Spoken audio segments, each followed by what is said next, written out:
Loh, Pak, Bapak tahu bedanya Allah sama Tuhan nggak? Ini kita lagi jelasin kealahan Yesus. Ketuhanan Yesus ada banyak, Pak. Baru lahir saja dia sudah disembah. Ketika Yesus belum lahir, para malaikat berkata kepada para gembala, hari ini telah lahir bagimu Kristus Tuhan di kota Daud. Dan waktu Yesus masih bayi baru lahir, datanglah para pembesar-pembesar, raja-raja dari timur sujud menyembah kepada Yesus. Baru lahir saja dia sudah disembah sebagai Tuhan dan sebagai Raja Mesias, Raja orang Yahudi, Allahnya orang Yahudi. Berarti ayat yang mengatakan aku adalah utusan itu berarti bukan sampai di situ aja berarti ya? Loh, dia memang utusan, Pak. Dia itu diutus Bapa ke dalam dunia. Dan utusan ini sudah dijanjikan sejak zaman Adam. Sejak Adam jatuh ke dalam dosa, Allah sudah berkata dia akan muncul ke dalam dunia. Jadi ada yang mengutus, ada yang diutus. Ya, berarti ada dua berarti itu. Pak, gini Pak Galung, Bapak karena keterbatasan Bapak ndak bisa mengutus daya hikmat Bapak, daya cipta Bapak, pikiran Bapak nggak mampu mengutus itu ke kami dalam rupa manusia atau dalam rupa apapun.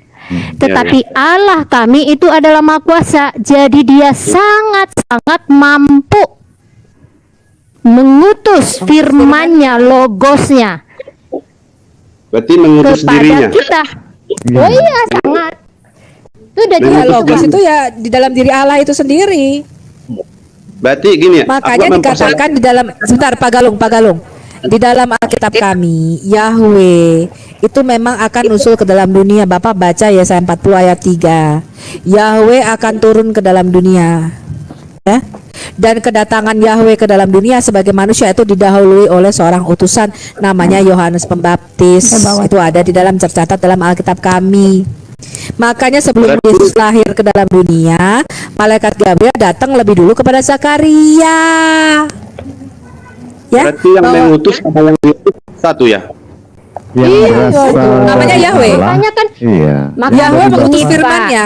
Betul. Makanya Bapak tanya sih kan tadi ke kami, kenapa Yesus mengajarkan Allah yang Esa, kalian malah mengatakan Yesus itu Allah. Bukan kami yang mengatakannya, tetapi Yesus sendiri. Yesus mengatakan dia itu Allah sendiri. Dia mengatakan dia itu satu.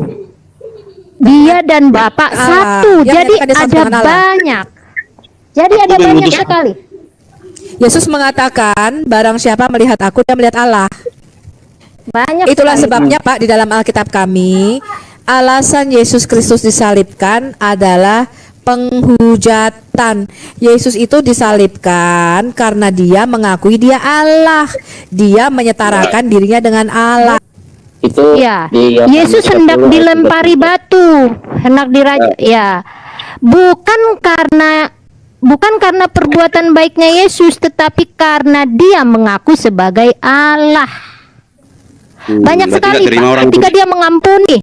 Iya, mereka nggak terima. Ketika Yesus mengampuni dosa orang-orang yang sakit, orang-orang yang dia temui di selama dia pengajaran, orang Israel juga protes. Mereka protes keras. Siapa dia? Bisa mengampuni dosa. Iya, bisa mengampuni dosa.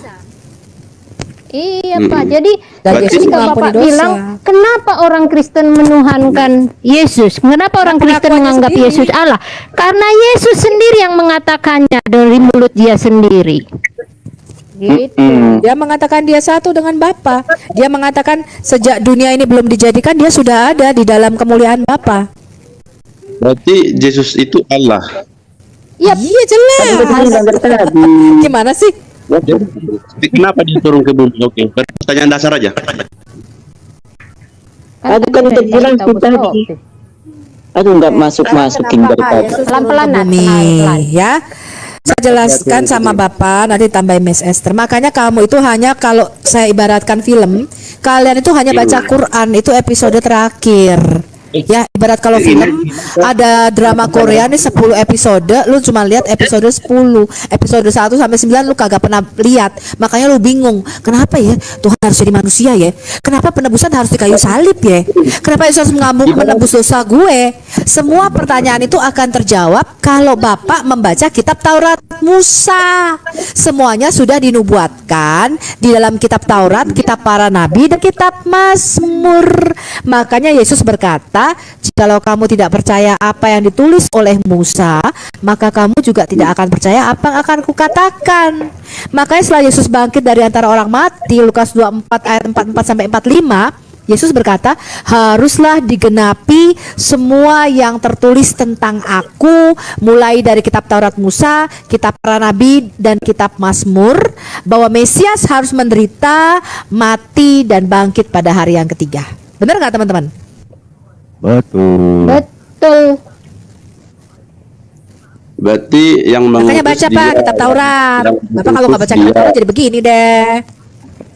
Iya. Hah? Iya Pak. Yang mengutus Di dalam dia, Yesaya dan 48 itulah ayat dia. 16. mengutus Dalam dia Yesaya yang 48 ayat 16, Yahweh Tuhan kami berkata, aku sekarang diutus oleh Adonai Yahweh dan Roh Yahweh. Tuhan Kenapa dia berkata, nggak- aku diutus Aku oleh nggak- Tuhan Allah dan Roh Allah. Hah? Oh, berarti diartikan kata yang lebih besar. Jadi pas aku diutus Allah, tapi Memang kenapa iya. dia Jadi firman gini Pak. Jadi doktrin Kristen itu kami percaya ya, Allah yang esa, di dalam diri Allah yang esa itu terdapat firman yang kekal, logos yang kekal, yang sudah ada sejak kekal bersama-sama di dalam diri Allah, dan roh yang kekal. Dan Alkitab, kitab Taurat berkata, Allah menciptakan segala sesuatu di alam semesta ini melalui firman-Nya, logosnya, dan rohnya. Kejadian 1 ayat 1 sampai 3, Mazmur 33 ayat 6 sampai 9. Jadi Allah itu menciptakan alam semesta ini dengan cara dia berfirman dan melalui hembusan nafasnya atau roh Allah, Pak. Itulah sebabnya roh Allah itu pemberi hidup. Roh Allah itu disebut hayat ilahi atau prinsip hidup Allah. Yang membedakan kita dengan berhala benda mati adalah saya punya roh. Patung saya, patungnya si Sofiatul kagak punya roh, dia berhala benda mati. Ngerti ya? Kalau sampai situ ngerti, Bu. Paling Itu kan ngerti. yang nggak ngerti. Yang nggak ngerti lanjut apa? Tadi masih ada lanjutannya tuh yang aku bilang dia kan diutus untuk bangsa Israel. Coba Bu. Ya.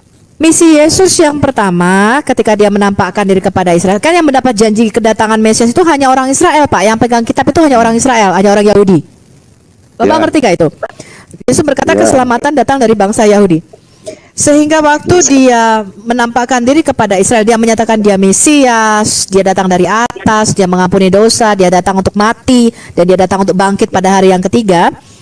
Semuanya itu harus digenapi di dalam bangsa Israel, karena hanya Israel yang pegang janji tentang kedatangan Mesias. Ya, makanya Yesus berkata, aku diutus kepada domba yang terhilang dari bangsa Israel. Tetapi Yesus juga berkata, ada lagi padaku domba lain yang tidak berasal dari kandang ini. Tadi yang dibacakan Nats.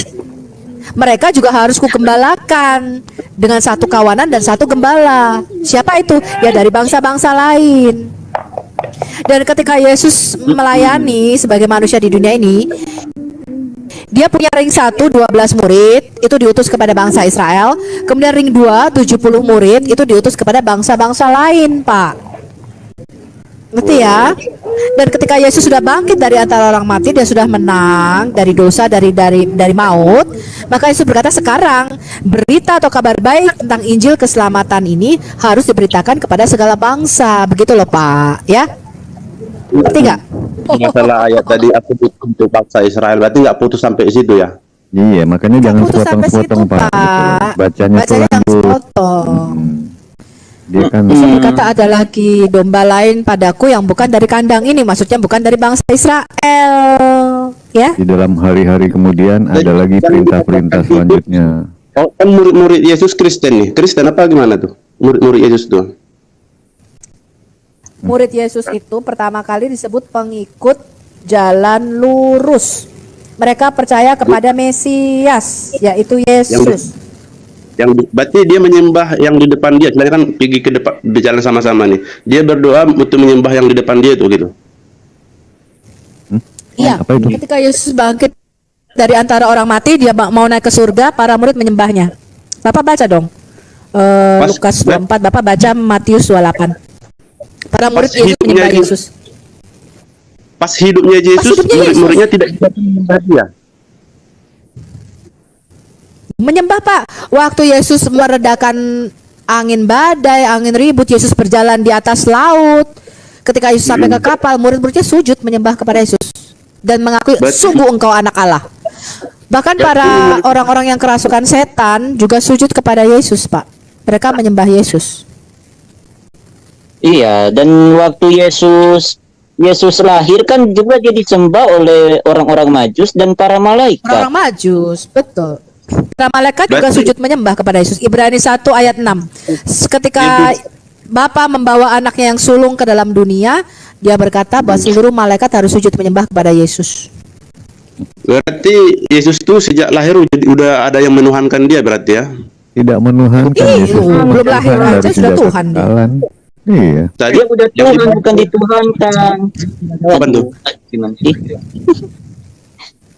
Berarti Pada selama waktu Yesus lahir, Pak, malaikat itu berkata kepada para malaikat, pada para gembala, hari ini telah lahir bagimu Kristus Mesias, yaitu Tuhan di kota Daud. Jadi Yesus kami itu lahirnya bukan di bawah pohon kurma di Madinah seperti kata Quranmu, melainkan di Bethlehem Efrata, ya, bukan di bawah pohon kurma. fokus aja Bu di satu kitab biar nggak ribet. Udah fokus ini. Apa murid-murid Yesus itu Hanya dikasih berdoa tahu untuk bedanya. sembahnya, berarti yang disembah murid Yesus itu berarti Yesus itu sendiri berarti, bukan. Tapi beda Iya, lagi Pak, Bu Yesus cerita. berkata, Ah, tidak ada, kamu tidak dapat sampai kepada Bapa kalau tidak melalui aku. Dan Yesus berkata, berdoalah kepadaku, mintalah dalam namaku, maka aku akan melakukannya. Jadi Yesus akan mengabulkan doa kita. berarti kita berdoa untuk Yesus, baru Yesus sampaikan kepada Allah gitu. Bukan Bukan untuk kita berdoa untuk Yesus. Yesus. Kita Kita berdoa kepada Yesus. kepada Yesus baru bilang sama Allah gitu. Kok sama Loh, Yesus itu Allah Tuhan. sih, Pak? Kan tadi Yesus udah itu kan Allah itu dibilang. sendiri. Iya. Allah dan Bapa, Yesus dan Bapa itu satu, Pak, satu Allah yang sama. Bukan dua Allah, satu Allah yang sama. Tidak ada yang sampai kepada Allah kecuali melalui aku. Berarti aku Iya. berdoa sekarang, Iya. berdoa kepada Yesus, baru Yesus menyampaikan kepada Allah. Aduh. Yesus itu Allah sendiri, Pak. Kalau kita nggak berdoa kepada Yesus, Anda tidak akan mengenal Allah yang tidak kelihatan. Jadi Yesus itu adalah Allah yang zohir dari Allah yang batin. Di dalam Quranmu surah 57 ayat 3 kan ada Allah yang zohir, Allah yang kelihatan, dan Allah yang batin. Jadi fokus. Fokus satu kita. Makanya kok mau tahu kan siapa Yesus? Yesus itu adalah Allah yang zohir, Allah yang batin, Allah yang roh, yang gaib, yang batin, yang tidak kelihatan. Orang Yahudi menyebutnya Bapa. Allah yang kelihatan, yang menampakkan diri kepada para nabi, yang nusul ke dalam dunia, orang Yahudi menyebutnya Sang Firman. Sang Firman inilah yang ketika menjadi manusia kita menyebutnya anak Allah, yaitu Yesus Kristus. Berarti lain-lain versi, Bu. Kemarin aku juga dengar juga dari acara seperti Nggak ini, ada lain lagi versi, satu versi. terjemahkan. Memang begitu. Alkitab memang mengatakan begitu. Allah yang di surga yang tidak kelihatan, orang Yahudi menyebutnya Yahweh, yang di surga itu mereka menyebutnya Bapa. Yahweh yang di bumi yang menampakkan diri mereka menyebutnya Sang Firman. Jadi gini, Pak, di dalam kemanusiaannya Yesus itu memang mediator atau pengantara kita. Karena kita tidak bisa langsung sampai kepada Allah yang tidak kelihatannya di surga, maka dia mengutus Sang Firman, anaknya yang tunggal, untuk menjadi manusia, supaya kita menjadi serupa dengan gambar anaknya, karena kita itu diciptakan menurut gambar dan rupa anaknya, yaitu Yesus. Ini ya, Bu. Ini Allah nih. dia mengutus anaknya yang tunggal ke dunia. Berarti baru orang dunia bilang anaknya ini anak tunggalnya ini Tuhan. Jadi Allah ini siapa lagi nih? Dia juga. Pak, Allah itu ya, di dalam diri Allahnya itu terdapat firman dan roh, bisa dibedakan tapi tidak bisa dipisahkan. Di dalam kemanusiaannya itu dia Tuhan. Bapak tahu nggak bedanya Tuhan dan Allah? Bapak tahu nggak bedanya Tuhan dan Allah itu apa? Kalau Allah itu kan cuma nama sih. Bukan. Di dalam Alkitab kami Allah itu bukan nama, Pak. Nama. Bapak nggak tahu kan bedanya Allah sama Tuhan? Kalau aku ya, kalau kayak sekarang nih, aku Tuhan itu ya pencipta langit dan bumi, segala yang bisa kulihat dan yang tidak bisa kulihat. Itu istilahnya. Kalau Allah itu kan kayak sebutan kami manggil Allah gitu, orang Kristen bilang Allah. Cuma sebatas itu aja pengetahuanku sebenarnya. Nah, kalau di dalam Quranmu Allah itu nama sesembahan kamu, betul nggak? Ya, ya. Nah, kalau di Alkitab enggak, Pak. Yang ada Allah situ. itu bahasa aslinya di dalam Alkitab kami Theos dalam Perjanjian Baru, dalam Perjanjian Lama Eloah atau Elohim. Eloah atau Elohim yang diterjemahkan menjadi Allah di dalam Alkitab Indonesia itu bukanlah nama pribadi Tuhan sesembahan kami. Nama Tuhan yang kami sembah itu adalah Yod He Vav He, Yahweh. YWH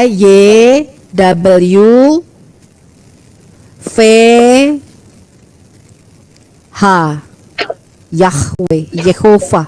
Itu nama Tuhan yang kami sembah, Pak. Allah itu Bukan mengutus Allah. Ya, udah terbiasa, selolah. Allah itu mengutus anak tunggalnya ke bumi. Padahal anak tunggalnya ini adalah dia. Iya, Waduh. yang berasal dari Allah Tunggalnya itu itu tetap Allah. firman-Nya, Pak. Iya. Yang semua berasal dari Allah itu ya Allah itu sendiri. Pak, yang namanya firman menjadi manusia, dalam kemanusiaannya dia berdoa kepada Allah Bapaknya. Itu gampang banget dijelaskan. Yang repot Tidak, adalah kenapa? menjelaskan Allah Bapak bersolawat. Lah itu repot. Aku bisa minta tolong ngomong, Bu. Silakan bro. Ini kan Allah mengutus anak tunggalnya itu ke bumi. Oke, Kita mengiyakan itu ya.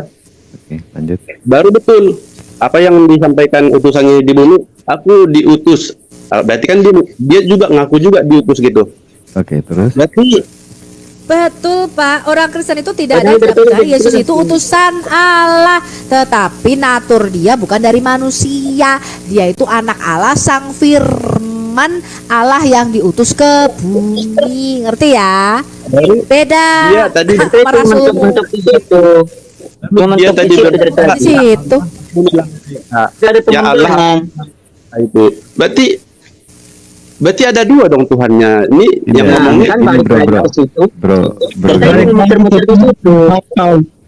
Bu Esther kan tadi udah Tidak ada dua Tuhan, Pak.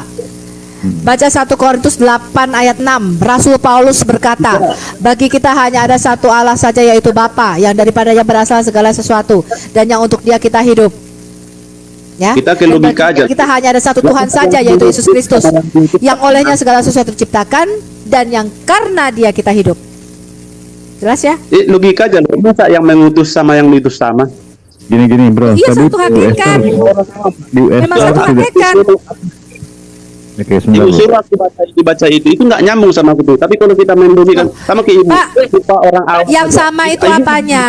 Yang sama itu hakikatnya, yaitu anak Allah ilahi. Makanya di dalam Alkitab kami Yesus itu disebut monogenes. Tahu nggak artinya monogenes? Mono itu satu atau tunggal, genes itu artinya jenis. Yesus itu disebut satu jenis dengan Bapa, jenisnya makhluk ilahi, namanya Elohim atau Allah. Bapak terima nggak terima, itu derita lu, bukan urusan gue, ya. Yang pasti Alkitab ngomong begitu. Lu kagak percaya, lu akan dihukum selama-lamanya dalam neraka karena kamu tidak percaya di dalam nama Anak Tunggal Allah, kata Yesus. Kalau kamu percaya akan berita Injil ini dan kamu dibaptis, maka kamu diselamatkan. Yang penting kita sudah memberitakan kebenaran. Percaya nggak percaya itu derita lu. Emang gua pikirin. Ini Bang ya, baru itu kan setelah dia diutus itu kan, oke, aku percaya masalah utusan itu. Baru dibilangnya, dengarlah wahai bangsa Israel bahwa Tuhan kita itu Esa, katanya. Berarti aku menyimpulkan kecurigaan gini ya. Oke lah kalian mengakui dia Tuhan. Kecurigaanku apa betul juga kata Islam nih, Yesus ini adalah utusan. Soalnya dia ngaku Tuhan itu Esa, bersunat, dikafankan. Yesus Jarang juga. utusan itu bukan dari Islam. Yesus adalah utusan itu dari kata Yesus sendiri. Oleh karena begitu besar kasih Allah akan dunia ini, maka Allah mengutus anaknya yang tunggal, supaya barang siapa percaya kepadanya tidak binasa, melainkan beroleh hidup kekal. Yesus sendiri mengatakan, aku diutus Bapa ke dalam dunia. Bukan dari Islam, Berarti kan- Pak. Ngaco. Sekarang Bahkan di sekarang Galatia gini, Bu. 4 ayat 4, saya kasih tahu Bapak, bentar. Di dalam Galatia 4 ayat 4, Rasul Paulus mengatakan, setelah genap waktunya, maka Allah mengutus anaknya yang tunggal ke dalam dunia. Itu ada di dalam Alkitab kami nggak butuh Quranmu.